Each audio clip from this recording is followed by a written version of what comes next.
Who am I? Why should you care? I thought I'd go through the career that I'd had, because I've been very blessed to have the career that I have.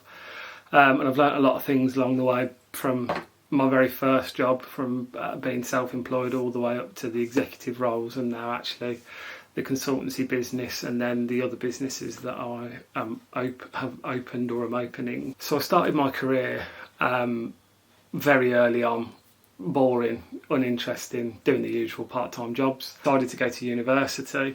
I touch upon this in future videos about the kind of health problems that I've had and some constraints. All good stuff. It's pretty serious. However,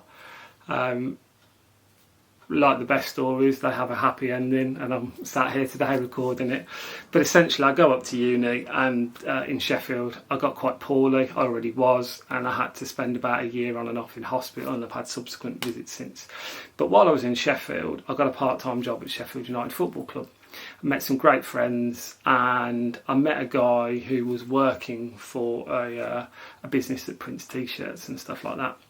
And then once I'd got to know him and I'd had the surgery, I started to live off incapacity benefit, and it just felt wrong, plain wrong. It obviously wasn't enough, which is the first stuff to live off, and it didn't feel like who I was supposed to be. So anyway, I went up for a night out in Sheffield, kind of long after I'd recovered from the surgery, and about a week later I moved back up there and got the part-time job back at Sheffield United Football Club. And I did that for a few months to get myself back on my feet. And then I got back in touch with the guy that did the t-shirt printing, and he had been thinking of going into it on his own. And before you know it, we both chucked in £1,000 each, and we started our first company that's still going today, doing sport and leisure wear. We did that on and off for about 18 months in terms of a steady income for two people, but certainly nothing that you're not even close to retiring off. I wouldn't even claim to have been well off doing it. But I suppose the view was that it was better than minimum wage, wasn't a great deal more, being totally transparent. But we built it up, and then it got to the point where what started out as printing football shirts, t-shirts and hoodies for sports teams, we ended up starting to supply local schools with some sport equipment, some uniform, some mainly PE kit. And alongside this, I was still working at Sheffield United Football Club, part-time, kind of 0-hour stuff. And I don't really know how it happened, but before I know it, I was the assistant retail manager. So when you go and buy a pie and a pint in a football club, those concourses, I became the assistant manager of that, which was a full-time role at Sheffield United Football Club, back when they were in the Championship. So do that for a year. I'm really enjoying it, and I'm starting to excel. But I'm also doing this business on the outside. So the two go hand in hand quite well, and we're doing okay. Some stuff happens to my manager, he leaves, and then I'm offered the chance to be promoted. I think at this stage I can't be much more than 20 actually. Yeah, so at 20 I become the retail manager at Sheffield United Football Club. Again, pie, pint, kiosks, hot dog scenario, and the bars in hospitality. And at this point I'm starting to earn a decent enough living that I say to my business partner, this is never going to make a good living for the two of us. And I give him the business back. I take out what I put in, and however many years later, 13, 14 years, 33 now, so 13 years later, it's still going, and it did provide that income, although it's branched out into other things. And that really began the story of my career. And I went from the assistant manager to the retail manager, as I said, and within 12 months I'd posted some huge numbers, doubled the profit. There'd been some real problems, hence my previous boss leaving. So although that sounds spectacular, and it was for someone who was new, there were some really easy wins. And I jumped from there to being the operations manager for Sheffield United Football Club, up to the deputy general manager. And at this point, the general manager leaves. I'm then asked if I want to be put in charge at, I think, 22 years old, so becoming the general manager of Sheffield United Football Club. And I'm managing kind of non-football related stuff. Events, catering, cleaning, security, stuff like that. And I'm loving it. I've obviously not got any experience. I'm managing people twice my age, in certain scenarios 3 times my age. But I think it then became clear 6 months later they were actually looking to tender it out, and they sold that part of the business off or licensed it to a catering company called Compass Group, which is the largest catering and events business in the world. So unbeknownst to me, I go into this company and I accept the position as deputy general manager, because at this point I'm in a big business, I don't know what I'm doing, and I'd love to learn from an experienced person. This person comes in, disaster, 12 weeks in, it's all gone wrong, they've left. I'm still viewed as too young at this point to take over, and quite honestly it never even occurred to me at that point, although I was ambitious, it wasn't in my mind to become the general manager, because I wasn't sure that big business was for me. Another general manager comes in, this time the last 6 months, and things are getting worse and worse, but I'm now gone from being an employee of Sheffield United Football Club to an employee of Compass Group.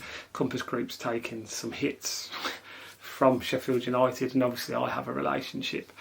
And it quickly evolves from the football club wanting me to take it over, and actually the staff leading a very kind of mini revolt, and the finances just not being good enough from where they were. And the general manager has moved on and asked at 22 if I'll consider becoming the general manager of Sheffield United Football Club, which I accepted. Why not? Let's have a go. And unbeknownst to me, I then become the youngest general manager, definitely in the UK, of a business of that size in Compass. I think it may even have been in Europe at the time. And they put me on a fast-track system called Evolve. They spent a considerable sum of money on me over about a 12-month period, and I started to learn the things I didn't know. For me anyway, as it became clear, numbers and management of people and the commercialisation of the business came quite naturally.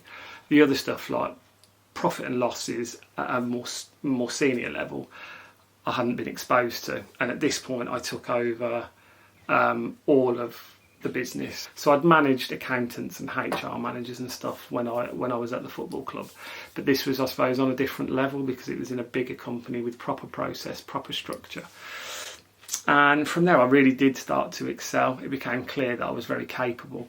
And from Sheffield United Football Club, after about 18 months, we'd taken it from a loss-making business in the six figures up to about £250,000 profit within a 12-month period.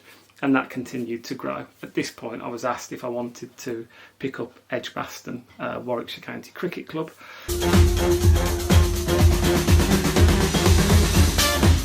Still under Compass Group, and my boss oversaw both sites. And because I lived around that neck of the woods, they asked if I wanted to manage both sites, and I did that, maybe even 12 months actually.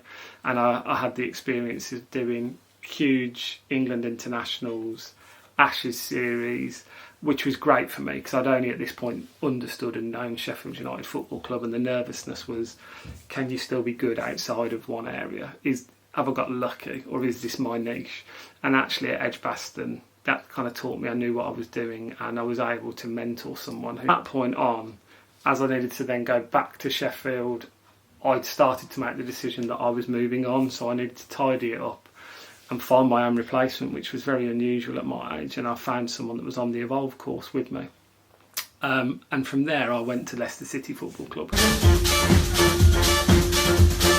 I think Leicester City, now looking back, was very defining for me and my career, because at that point, when I arrived, it was clear there was a lot going on. We were losing hundreds and hundreds and hundreds of thousands of pounds a year. And in those last two jobs, I'd shown myself to be very capable at business turnaround. The FD of Leicester City Football Club at the time, still is to this day, was the FD when I was at Sheffield United. So it gave me an in, and it made Compass Group, I suppose, feel comfortable because a number of people had tried before me and failed. So why not try a 23, 24-year-old out? Because what's the worst that can happen? No worse than what's going on. And I only did about 12 months at Leicester because it was always, for me, a short-term role, a turnaround job. And I'm pleased to say that hundreds and hundreds of thousands of pounds a year, we're talking about losing way over £500,000. And by the time I left, we were just turning the corner to profit, so we'd broken even, which was a huge achievement, and we'd had to, unfortunately, remove about 10, 15 people from the management team, re-recruit that management team, and in catering terms, which is what we were doing at the time, and again, the security cleaning stuff, it was a complete overhaul. And then at that point, that opened the door to my biggest opportunity, which was at the Rico Arena. They lost Coventry City Football Club, so there was a football ground without a football team, but it had a hotel, an exhibition centre, massive conference facilities, and it was doing 6-figure profit, but it was believed that it should be doing 7-figure profit. And when I started there, it was essentially owned by the council. They had 5 or 6 staff on site, and everybody on site was going to work for me and was new. So when I went into the meeting, they were like, why should we give you the job? Because Compass had put me forward to the council. And my simple answer was, at 25, I think I was at this time, maybe pushing 26, you don't get this opportunity. 1, unless you've done some decent stuff in your career. But 2, you obviously aren't sure what to do with a football ground with no football club. Which was like, it's very brave of you to say, but I was like, it's obvious. I don't get the opportunity to make this big step up without you having exhausted a number of options. And again, which you probably learned from this story, it was about making the most of the opportunity that was presented to me. So I had to learn how you manage a hotel, the yield and all that kind of stuff. An exhibition centre, which was new to me, although I'd done big events, because when you're in Compass Group throughout this time, you're supporting at things like the Olympics, the Brit Awards, Wimbledon, Festival of Speed, Jockey Club racecourse stuff, huge monumental scale events, rugby at Twickenham. So I was more familiar with scale by this point, so it didn't intimidate me, and I'd got a few wins under my belt. So I took over the site, and I was there for about 2.5 years, and again we overhauled it because it just wasn't working. So I think there was a management team change from kind of top to bottom of about 22 people. And by the time I actually left the Rico Arena, the profit had gone from in the kind of mid 6 figures to the numbers we posted just as I left, and I'll never know whether they finished up that way because I left Compass Group after that. We were north of about £3.4 million profit. So I mean, huge growth, and we'd more than doubled the turnover. It was the scaling up of decisions, of strategies that I'd previously embedded in businesses, but on a bigger scale. And actually, I found that I took like a duck to water to the exhibition business because it made a lot of sense to me. I'd always loved events, be that the live music that we were doing, the concerts like Rihanna, Bruce Springsteen, Coldplay, or running trade shows. And we were really good at picking up trade shows, and that's where our biggest wins were. We're in the conference and events business. We trebled the kind of turnover of that business because obviously we'd lost the match days. And exhibitions are hugely profitable. So we had a really smart strategy to go and pick the small to medium size exhibitions that were at very big venues, that were being charged exorbitant rates. And we quickly brought them over. So by the time the end of my first year, start of my second year, I took a lot of grenades in the first 6 months because the strategy wasn't working quick enough. But once we really found our feet towards the second half of the year, we absolutely motored. And as I say, I did 2.5 to 3 years there, and it was probably one of the toughest places I've ever worked because not everyone was with me at the beginning. I think by the time I left, everybody was. But there was a lot of politics between Compass Group, the council, Coventry City Football Club, who wanted to play at the ground. Understandably, the stadium was built for them, but I won't get into that. And then along the way, it became clear that then Wasps were going to join.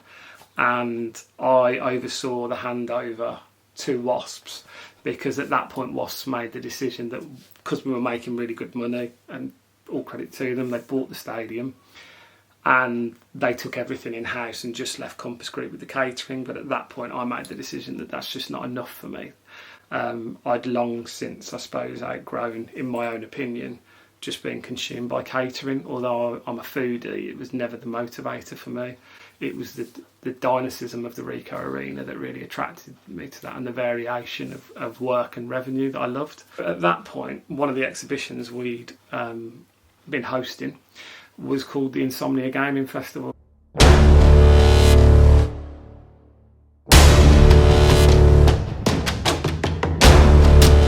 The largest exhibition in the UK for esports.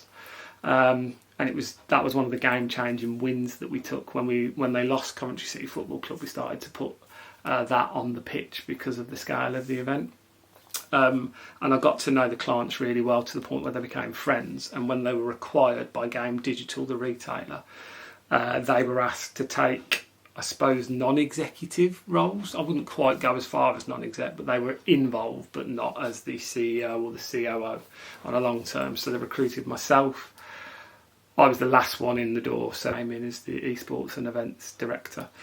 And after about 6 months, we then integrated with Game, and I was essentially, again, it's not an executive role, but a director in the game group director team. And we moved everything into their head office.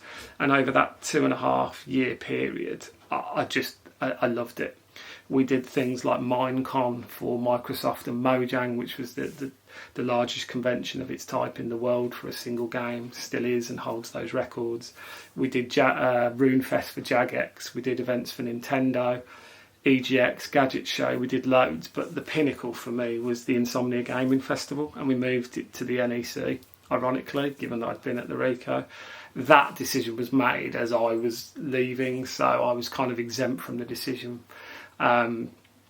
And we very quickly grew the show. We went to 2 shows a year rather than 3, and we went from kind of average attendances between 15 and 25,000, depending on the time of year, up to kind of an annual footfall of, depending on the year, a minimum of 80,000, but I think we peaked at about 120,000. And along the way, I led that team and the integration with Game, and helped out with some of the Game media and marketing projects, and I just loved it. I absolutely loved it. We brought in drone racing, so kind of UK championships. We created a partnership with Island Records, Universal Music, to bring music in. We got the Birmingham Symphony Orchestra to play the soundtrack to Zelda. We introduced evening content because it was a 24-hour festival that ran for 4 or 5 days, depending on who you were. So we had comedy acts coming in, and it became a true kind of 24-hour-a-day festival in its own right. And I think at our peak, we were definitely in the top 3 largest customers for the NEC, given that it's the largest venue in the UK. I think that's testament for just how much we grew and just how quickly. And that really helped me make a name for myself outside of just Compass Group. It became events, and at that point I started to be asked to talk at things. But I should also talk, alongside this, I'd dabbled in projects of my own. I nearly bought Delicatessens because food is what I knew. I'd done some public speaking, and I also bought mobile catering units.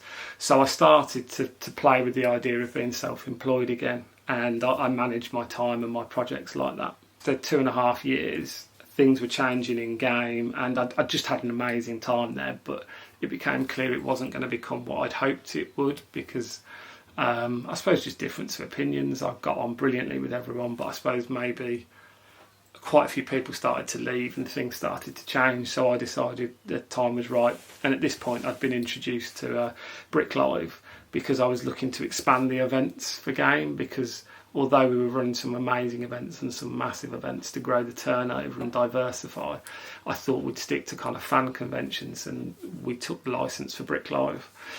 And then over a period of about 6, 7, 8, 9 months, while I was still at Multiplay, which was Game Digital, I was then convinced by the executive chairman to join, and I joined the day before Brick Live, which then became Live Company Group.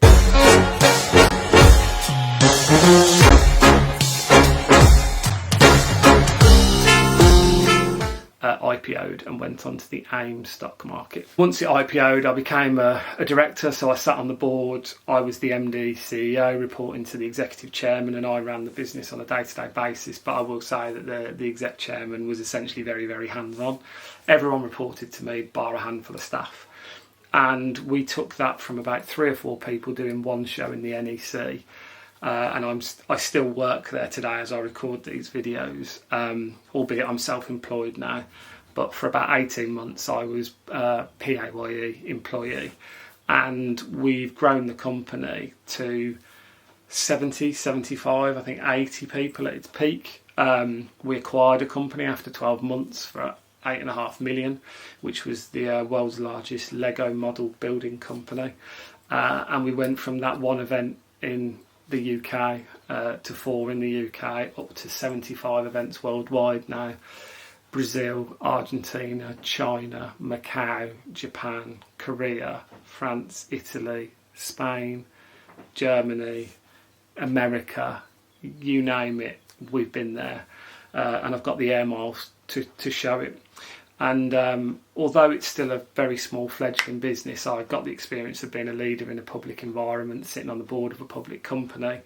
And the turnover growth has been astronomical. And although we lost a lot of money in year 1, a lot of startups that are scaling do. With it, when we got to year 2, we jumped into 6-figure profits. So huge, over £1.5 million swing. It wasn't without its challenges, and it's still not today. But actually it taught me so much. Acquiring businesses, leading management teams, diversifying your revenue, because we went from 1 revenue stream to 4. And then I suppose the pinnacle of that for me was we created something called a trail business, which I'll talk about in other videos. But we went from this startup company with 3 or 4 staff to these 75 events worldwide, and we now hold licenses with Viacom CBS, which owns Nickelodeon, for Paw Patrol, SpongeBob SquarePants, Teenage Mutant Ninja Turtles, Abby Hatcher, Shimmer and Shine, to Entertainment One with Peppa Pig, to Penguin with Snowman, Snowdog and Peter Rabbit, and then Copyrights, which is owned by Vendy, for Paddington Bear. And I think for me, it may be one of the proudest things I've done in my career, and I think I've had some stellar achievements today. Take it from nothing to something, and then have partnerships with some of the biggest multi-billion-dollar companies in the world and do a really great job. Not only that, to have that idea, because I've always been very commercial and been an ideas guy, to take my idea from watching the Paw Patrol while having breakfast with my kids, all the way through to executing it, and it happening at the Birmingham Christmas markets with 150,000 people visiting. I mean, it really is a tremendous achievement, something I'm really proud of. And whilst all that was going on, I still had some health issues, nothing crazy. But at that point I made the decision to become self-employed, and Live Company became one of my clients, whilst I do other consultancy work and still do the public speaking, because I've got no desire to leave it. But actually, I think at my peak I did 127 flights in about a 4-month period. It just wasn't sustainable for me and my life and seeing the kids and my wife. So I went self-employed, but I wanted to stay involved. From there I then started doing my own projects, and that led me to starting up a couple of other smaller businesses that in a few weeks' time, one of them's now coming to fruition, where I'm trying to start a chain of very environmentally friendly, health conscious food coffee shop businesses. We'll be as close to carbon neutral as we can, we'll be plastic free wherever we can, and all the products, whilst they won't be all truly healthy, wherever we can, we've avoided kind of palm oil and trans fats and things like that, because I believe there's a way to be commercial, there's a way to make money, but being cognizant of people's health and the environment at the same time. So it's something I'm really passionate about. So I thought I'd create the vlog to talk about that journey, and as I've done more public speaking, people have mentioned to me that they thought I'd make quite a compelling channel. That was my career, starting from 19 years old and hospital visits all the way up to, as I speak today, at 33 years old. So I've been there, seen quite a lot of things. I've certainly had a career that I'm very proud of, and one that not lots of people have had, or the people I've met, the people that I talk to, certainly tell me that it's a story they've not heard many times. I'm quite a humble guy, so maybe at times when I'm speaking, I don't do myself the service of really, I suppose, always coming across as arrogant, because some of the stuff I have achieved, I suppose, is fairly stellar.